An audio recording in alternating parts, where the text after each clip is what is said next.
Irish Celtic by Jesse Looney and LaChrista Beale. The Irish Celtic is a scarcely researched religion. There are obscured, short and fragmentary inscriptions throughout the continent written in a language called Celtic. Celtic is considered a family of languages with fragments of the unknown ancient tongue of the pre-Celtic people. Therefore, inscriptions found throughout the continent are not easily understood, and when roughly translated may not be trustworthy. Even though the Greeks had the most knowledge of the Mediterranean coast, they spoke of the people of Eastern Europe, Western Europe, south of France, and north of Italy, but the Celts were just the space between.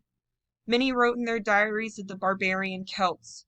This showed some of their movements prior to the colonization of Ireland. Caesar writes of many inscriptions written by the Celts that were destroyed in the annihilation of this ancient literature. Caesar gives the fullest account, which speaks of the Druidic organization. He mentions there was no uniformity of the culture among different tribes and varied based off location of settlement. He described them as a destroying conqueror and admired them for their life and manners.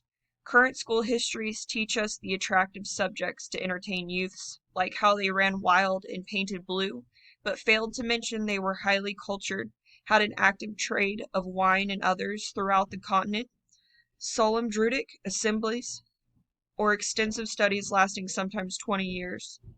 Because of exceptional circumstances, the Holocaust of the people became a needed sacrifice. Livy, a Roman writer, believes that these barbarous tribes never had a chance to develop their own literature.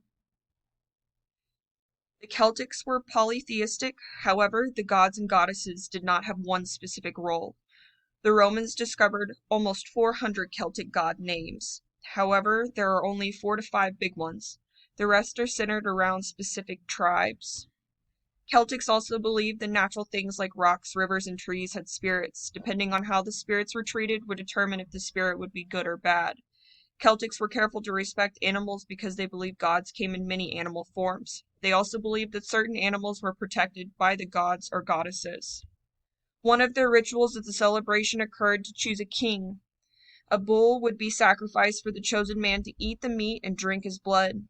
Then incantations would put him to sleep, and he would dream. This dream would show the chosen man who the king should be. Druids are the religious leaders of the Celtic religion. They are believed to be the intermediaries between humanity and the gods. Irish Celtic has 8 most important holy days. St. Patrick's Day, March 17th, which celebrates St. Patrick spreading Christianity throughout Ireland. Samhain, October 31st and November 1st, believed that the barriers between the physical and mystic world are thin, allowing travel to and from. St. Bridget's Day, February 1st, celebrates the most famous female saint and the start of spring.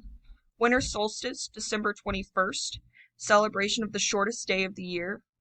Lugnasa, August 1st, beginning of the harvest season, honors Lugh, Celtic god of the sun and rulers of thunderstorms. Autumn-fall equinox, September 21st, commemorates the passage between dark and light and signifies the time to prepare for winter. Summer solstice, June 21st, celebration of the longest day of the year. The long day of light empowers the banishment of lingering evil spirits. And then last, May Day, May 1st, is Fire Festival, which celebrates the renewal of life.